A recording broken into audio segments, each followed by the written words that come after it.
these classes were in the middle of the set.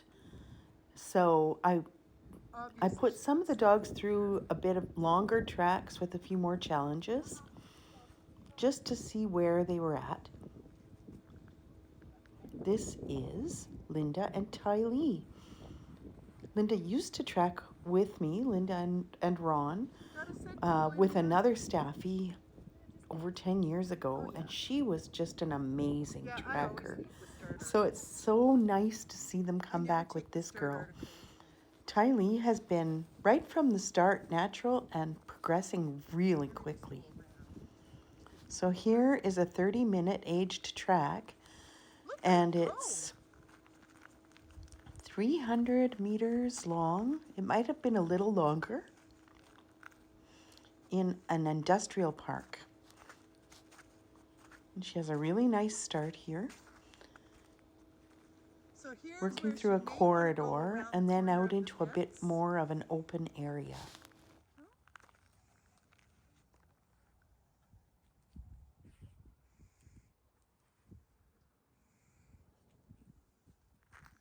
She's on.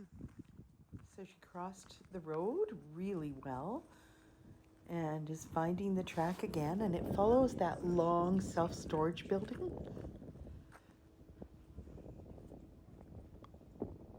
There are few possible critter smells. Not too many dogs down in this area.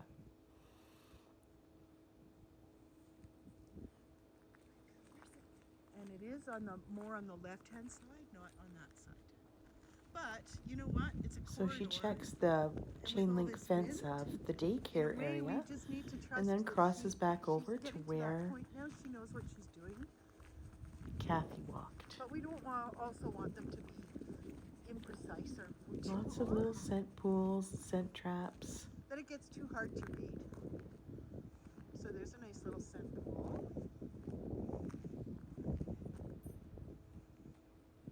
Nice.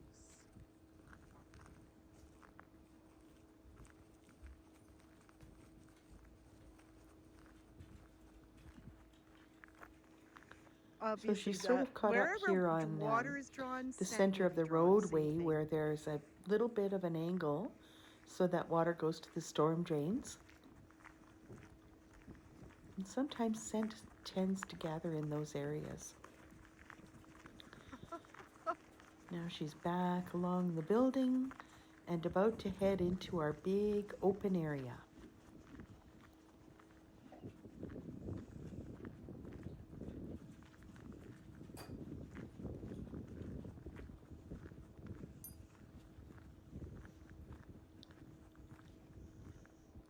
Linda always gives Tylee a lot of freedom to work.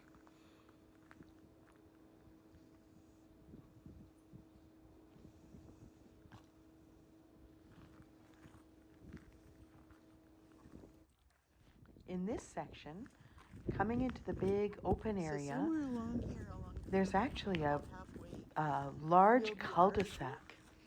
And I do think Kathy went straight here and actually to the left of the trees she's checking now. We found out on the walk back, because I'm never 100% sure where people walk when I give the shape I'd like.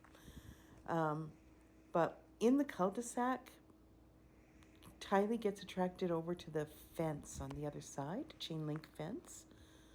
And it's quite possible that the scent has spread over there or been blown over against the chain link. So she investigates the cul-de-sac to some extent.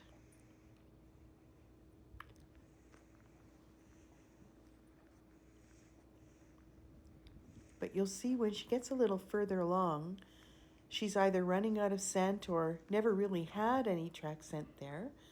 And I really like this moment where she takes herself back to the other side, with Linda just following along.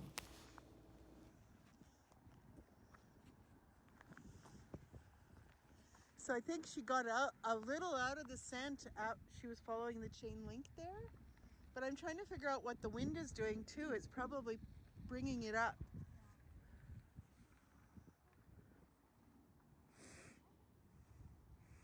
I don't think Kathy fit through that.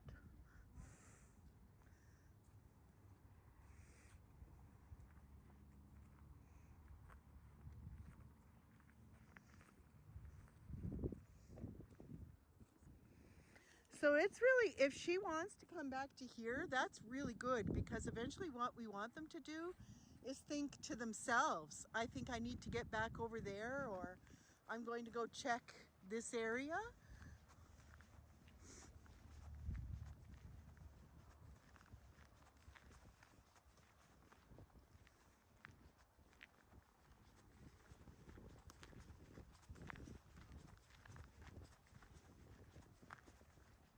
Oh, I don't know.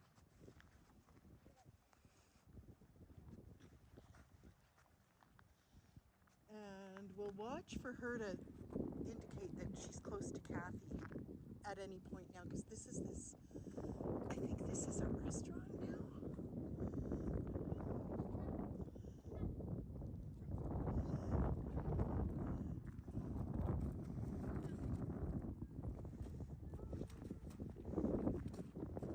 So she's made the crossing back. She watched some people going into a private function, it turned out to be there. I'm sure they liked watching us from the windows.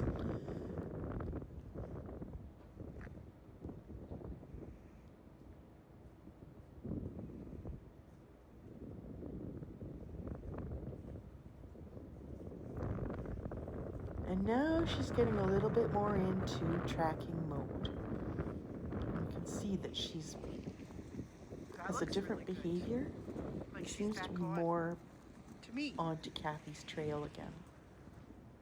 At this point, I wasn't sure where Kathy was. To her left. Did you see that?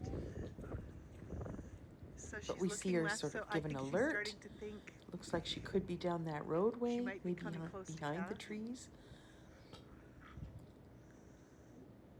And she goes to the end of the trees and then tries to get into the trees.